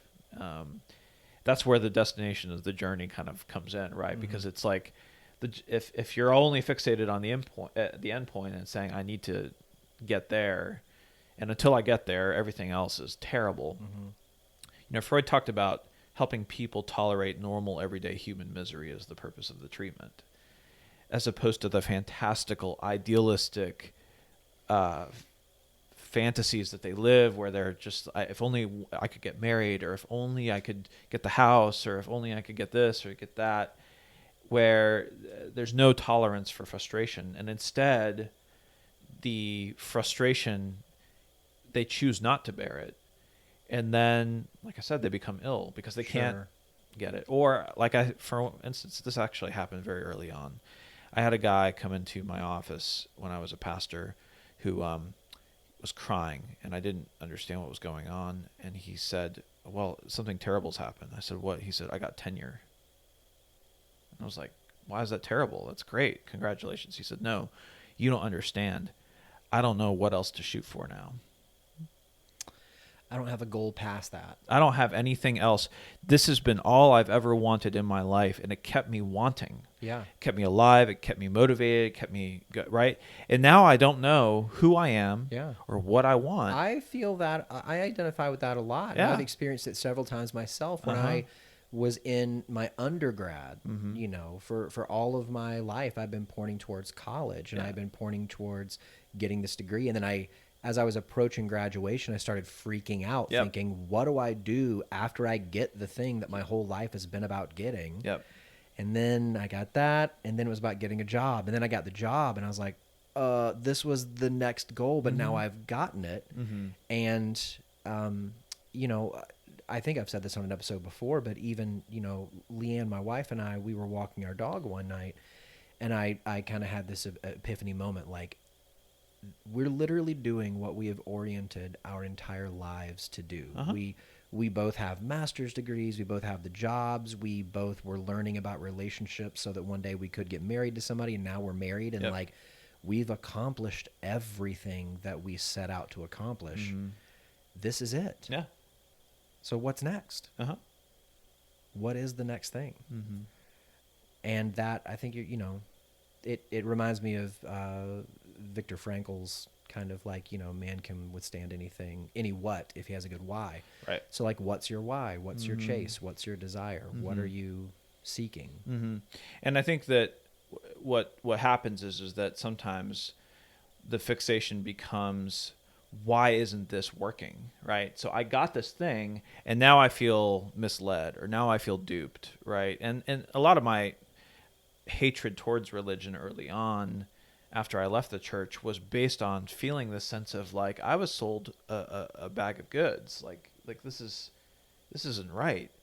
But it turns out that nothing is, that every object in some sense or another disappoints, and means that you have to continue with, okay, you got this, you became a pastor, you wanted to do it since you were a kid, and now what's next? Rather than saying, and again, this is where the dependency aspect comes in, but no, it's not fair. It's not fair because it should have been this. That feels to me, I mean, speaking of addictions, Yeah. like willfulness, like I'm going to plant my feet and demand that life be on my terms. Exactly. And how I understand it when life is on life's terms. Yes. And your understanding may not be correct and it may be limited. Yeah. And that's a really hard thing to swallow. Yeah. But it's important. It takes humility. And it's a humility that needs to be able to bear the anxiety of not knowing what the next thing is. And that's why most people don't do it, is because the fixation on saying this thing should have saved me, this identity, this job, or getting the family, or whatever the goal was, right? What do you want to be when you grow up? And then you do that, right? That was supposed to mitigate the helplessness that is so recollective of what we were as an infant. And now I'm in this place where my ego is failing me. Now the cracks are showing. Now I don't know who I am. And that's the problem, right? And that's where, if I think it's important when people come in with that helplessness to go to at least conceptualize and think what this anxiety is not as much of a problem as you think. The problem is you want to bolster your ego, and you want to do it based on what worked previously. So you think, oh, it wasn't this job, it'll be the next one. This time it's really going to work. And I think that it takes time and disappointment to break through the illusion that there is some kind of arrival point. That this is the thing that's really going to get me through. Yeah. And I can see from what you've said, how psychoanalysis could definitely help with that. So let's say that somebody was listening to our conversation, and if it's not that they know that they're a great candidate for psychoanalysis and want to see you, but they want to find out if they're a great candidate, how can they get a hold of you? Yeah. So they can go to my website. It's chrisnelsontherapy.com, and we can have a chat, have a consultation. I have a Psychology Today profile. So either way, the website or Psychology Today are great. And then, if there's, right now I'm only offering weekly sessions with patients, and most people who do pure psychoanalysis, who are really already like practicing as a psychoanalyst, they typically are going to want to meet with you maybe once a week for a little while, but then the expectation is that will increase. And so they'll see... That'll increase? Yeah, so they'll see you twice, 3 times, 4 times a week. Now, there are a variety of ways. For instance, and you asked me this earlier, the way I got into analysis was through a training analyst here in Nashville, and she needed my clinical hours, right? So it was sort of help me help you kind of a thing. So she was able to offer me a reduced fee to come in 4 times a week for 2.5 years because she was training. And so often training analysts can offer this. I go to school at the Clinical College of Colorado. I do most of my classes on Skype. And so we are learning how to be a Leigh-Ann analyst, and Leigh-Ann analysts have the ability to offer reduced fee sessions as well, and they can do it by phone sometimes if needed. But there are ways of doing the work even once a week that can be profoundly impactful, and those who have the means to increase sessions can. But yeah, I'd say if you want to start with me and talk with me more about it, then, if I can see you, great. If you need something more intense, then I can refer. Wow. Yeah. Very cool. Mm-hmm. Chris, thank you so much for being on. I made it through grad school with only knowing that Freud was on page 19. Uh-huh. And now I feel like there's, I was almost set up to think, hey, there's no way to connect with psychoanalysis and with this method of thought. But over the course of our conversations, I can see how this is where everything started. Mm-hmm. And then some people took off ramps and then, kind of branched out, and that's how we have what we have now. Mm-hmm. So thanks so much. Yeah. Thanks for having me. Awesome.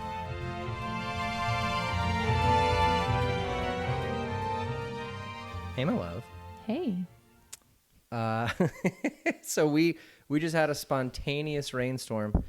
Also, this past week, our dog has been experiencing some separation anxiety and has decided to create some skylights in our blinds on the window. Thank you, dog.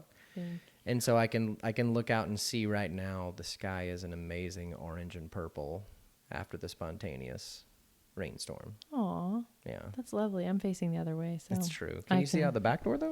I can see some light. Okay. So this week's interview, very different than other interviews that we've done on the show before. And I was very eager to hear your thoughts on it. Yeah, I was really eager to hear it. I think after watching that movie, we were talking earlier about it being like different, and I couldn't figure out why, and I think I have figured out why. I think because most movies that we've done so far have been a story, even if in the story a person experiences something that's like related to mental health or relationships, there's still an element of like it's a story, and then you and the guest kind of pull out things about mental health and relationships and like talk about how they're depicted in it. This one was about the kind of formation of and the early days of an actual modality. Is that the right way to describe it? Like an actual, like it was about psychoanalysis. Yeah, it was about a practice. I don't know if psychoanalysis is a modality because it's not traditional therapy. So I think it's its own thing. I don't know. But it was like about the actual practice of what it is, how they came up with it, how Jung and Freud's relationship impacted its development. Right. So I just think it was unique in that way. Like I don't think we've done a movie that's, the main subject of it, or one of the main subjects of it is the actual thing that like a psychoanalyst, somebody practices. So that was cool. And it was, it was cool to hear just a different take on a movie like that. Yeah. I thought, Starbucks got a shout out that Chris worked there. St. Arbucks. I loved that joke. Also that that it was, he said working there was a grounding experience for him, No which pun intended. I know. Yep. I heard. I like Hi-yo. that.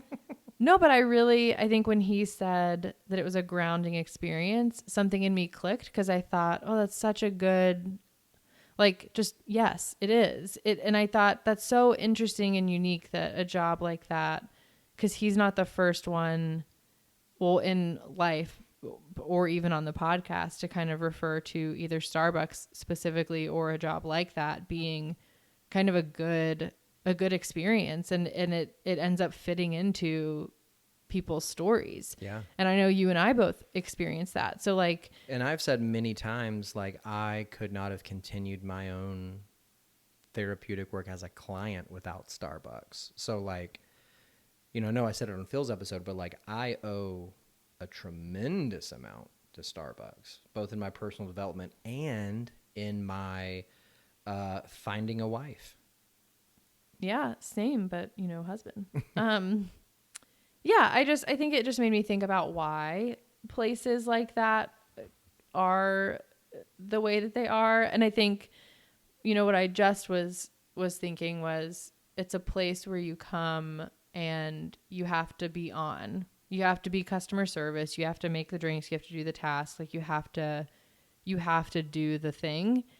And you kind of have to leave yourself at the door. Like you put on the apron or you put on the shirt or, whatever it is, and you're on. And that a lot of days that feels like the absolute worst thing. And you just dread it and you don't want to do it. And it is hard.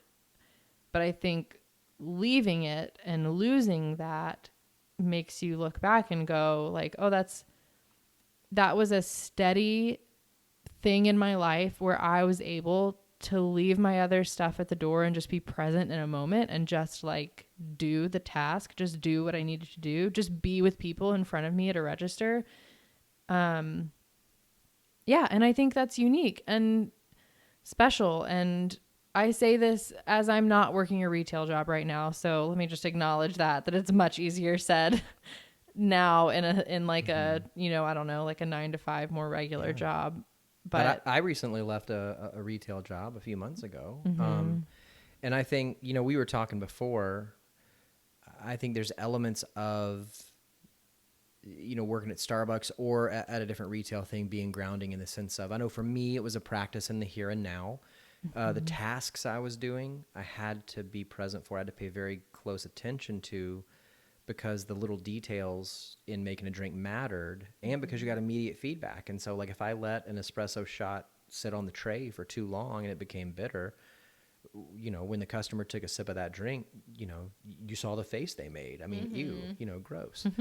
But I also, and I felt this more in the retail job I just left, but you mentioned it for Starbucks. It was the constant. And it was in the whirlwind of change that was happening outside of that space. I knew that 5 times a week, I walked in, I worked with the same people. And like even for me, like at the retail job I just left, when I walked in the front door, it was as if the same people, 2 or 3, were on the floor. I said hi to them. As I walked through the doors, same people to my left, same people to my right. I put my stuff in the same locker. And it was just this, I think the words that I used were steady. Yeah. Steady thing during all of that. And really in this stage, it was all great stuff, change that was happening outside of it. But, you still need that kind of, I guess, grounding element, so to speak. Yeah. Yeah. And Starbucks was that for me. And I would say even some of the stuff going on outside was not as positive, which if anything, like, even more so when I left, I really looked back and just treasured it as a, something that helped me kind of stay me. Yeah. And obviously, I mean, we both got a spouse out of working there. Highly recommend. Yeah. But, working at Starbucks is the new, Tinder or something. Okay. A lot more time involved though, and work. But shout out to Tanya, the manager that hired us both. That Starbucks was an incredible place to work at. It was a great team, and a lot of it was because of what she put into it. And I think that store and her mean a lot to both of us. Yeah, that's true. So anyways, Chris, let's see. I think, man, he sounds, what's the word? Impressive. Smart? Well, obviously. No, I was thinking more like when he was talking about the jobs that he did before this current one, like with kids and in the, yeah. He set the difficulty on this game all the way on hard. He did. As the youths would say, he ain't scared. I don't understand that. He is not scared. He is not scared by things that other people would find intimidating, which I think is really impressive. So I will stick by that word, impressive. And I also think that's a good example. Like there are these diagnoses, these issues, these groups, these populations of people that I think get the reputation of being super hard to work with. And I think they are, but I think there's people like Chris who like, if you don't look at it as this mountain that you have to climb, or you don't look at it as like, oh, I'm not going to be able to do this. And I think if you just meet people where they are, I think, I guess, I don't know. I guess like the end of what I'm saying is that I do think, I think that people can work with those populations who sometimes probably think that they couldn't. Mm-hmm. Does that make sense? Yeah. I think hearing his experience of it was really cool and really interesting to hear how he experienced those issues and working with those groups, and kind of how now there's probably not a lot that can intimidate him in terms of like practicing with people, because he's dealt with maybe like culturally the kind of far reaches, the more extreme cases. Yeah.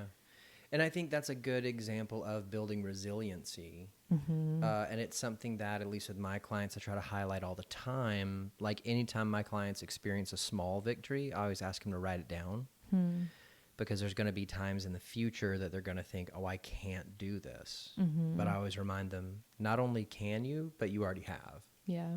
And so it's always good to look back and have that kind of proof. And that's really how you build resiliency, is trying things that you don't know if you can do them, and finding out that you can. Yeah. Yeah. He also talked about how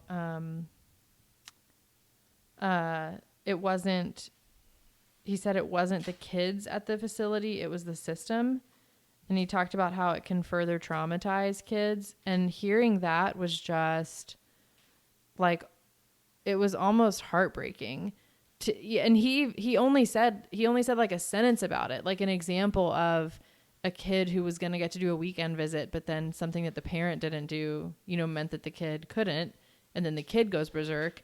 And I just thought, even in that sentence, like what a depiction and an example of how our systems can re-traumatize people. And I think I've been talking about that. I talked about that just a little bit today at work. So that's probably maybe why it's a little fresh on my mind. Like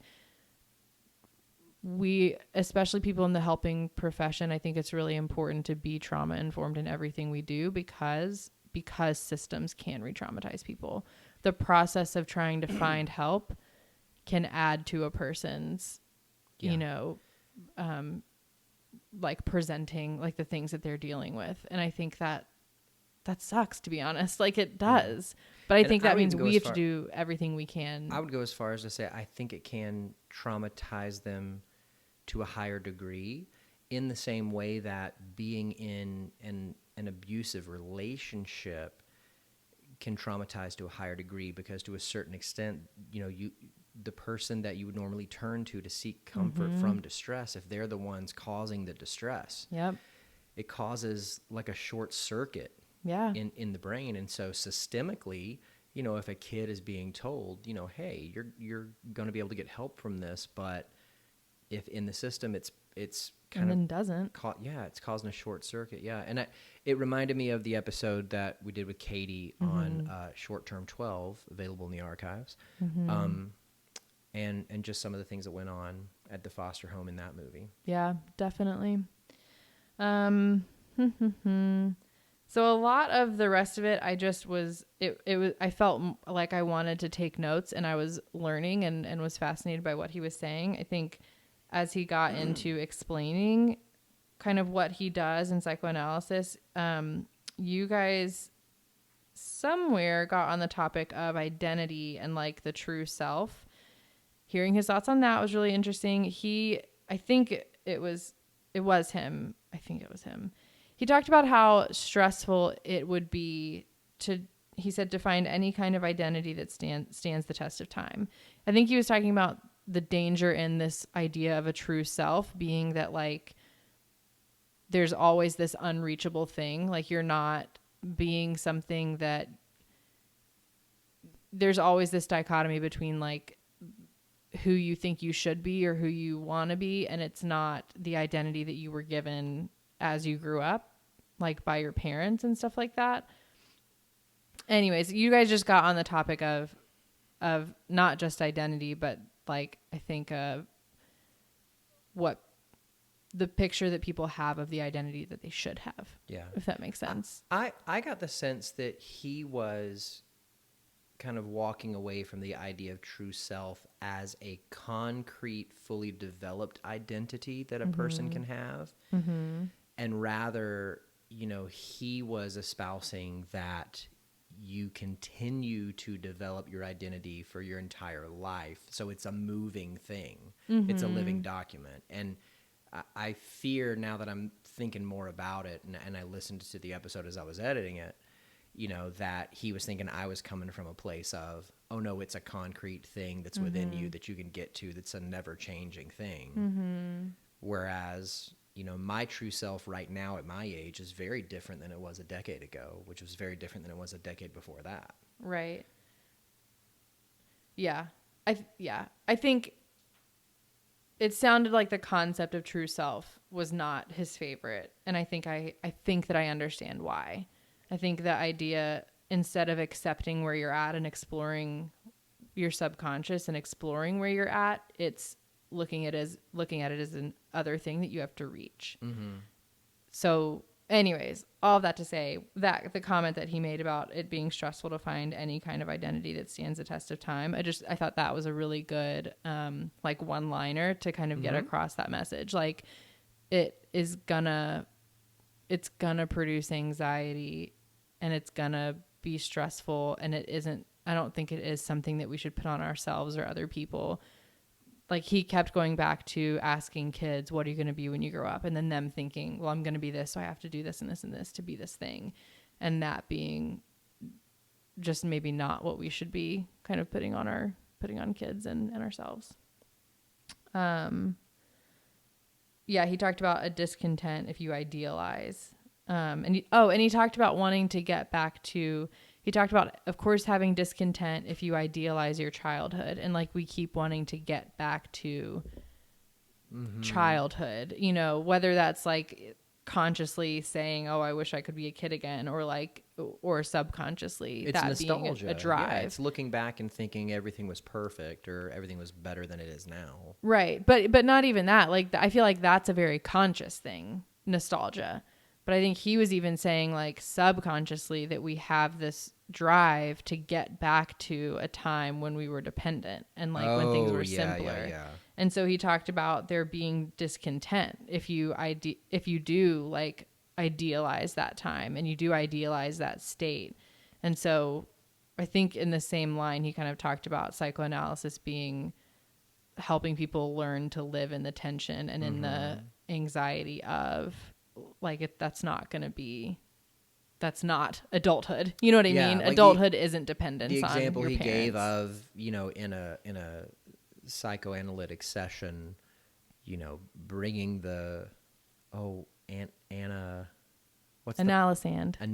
bringing the analysand all the way to the point of drawing out an insight or a thought, and then, okay, we're going to cut, we'll be back tomorrow. And like letting them, you know, which almost seems like a mean little trick, like bringing them all the way to the edge and then going like, all right, that's it, bye. You know, but it's, I think, another way, similar to what I was saying about developing resilience. Like, it's another way of developing the ability to live in the tension. Yeah. Oh yeah. I have written down, it's supposed to help you deal with the anxiety of being alive. Yeah. I thought that was like a powerful way of explaining it and like what it's supposed to be. Yeah. I think that's something that not a lot of, I'll speak for myself. I think when I started therapy, I thought, hey, when I get to the end of this and I graduate, everything will be perfect and nothing will bother me and I'll have a handle on everything and I'll intuitively know the right thing to do and I'll never be shaken, you know? And I think that the more connection that I got with my own heart, the better I learned how to feel. Like I was able to feel my feelings and process them and engage with them better. And I ended up discovering that I felt a lot more. So it was like the opposite of what I expected. And I know that one time in a conversation with Todd, also who's been on the show, The Last Samurai, available in the archives. Todd, said one time that, life is sadness. It's, especially if you allow yourself to love things, it is sadness. It is dealing with the loss of things. And I think that's very true. And I think that what he said reminds me a lot of that, dealing with the anxiety of life, dealing with the stressors of it. You don't do a lot of personal work only to have life be Candyland. Yeah, for sure. Yeah. It was great. Super interesting. I want to try to go to a psychoanalysis. Ooh. I am scared of it. I think that's why. I think it feels like a cool, it feels like a scary thing. And that, I think, all the more makes me feel like, oh, I think it'd be really interesting to do. I think I said it on the interview. I can't remember, but it feels like something that is at the other end of the spectrum from the way that I treat. And the way that I treat comes from my worldview and how I understand the world and people and how people work and how people change. And so, I did my best. I really, really enjoyed the interview, mainly because since it felt so foreign, it allowed me to really engage with Chris and really try to understand it. And so I really enjoyed that. I think if I were to do it, it would be more out of a curiosity of, oh, could this be something that really connects? But it doesn't feel like a really intuitive, I'm pulled towards it to try. So A Dangerous Method. Buy, rent, or pass.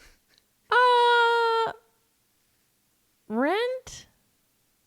Yeah, I'm going to say pass. Oh. Mainly because, and even during the interview, Chris just said, well, it's a good introduction to what psychoanalysis is. So it wasn't even because I really liked the movie. Yeah. So I think listen to the episode and you got the gist. Yeah, I think I would say Rent because I think it does give you a really good idea of, just like you guys talked about in the interview, how kind of there was psychoanalysis and then there was all of these splits off of it. I think it's a cool thing to really hearing the discussions between Freud and Jung. Hearing their discussions, I think, gives you a really good idea without reading a textbook of what Freud was all about and then how Jung differed from him. And so then you can kind of see that's where people started to split off from him, or that's where, that's where things started to turn not from just this type of psychoanalysis, but to this too. So I think because of that, it gives you a good little grasp on, it gives you a picture into that time period and their discussions. Jung was the first branch off of the tree that many other branches grew off of. Yeah. Cool. Awesome.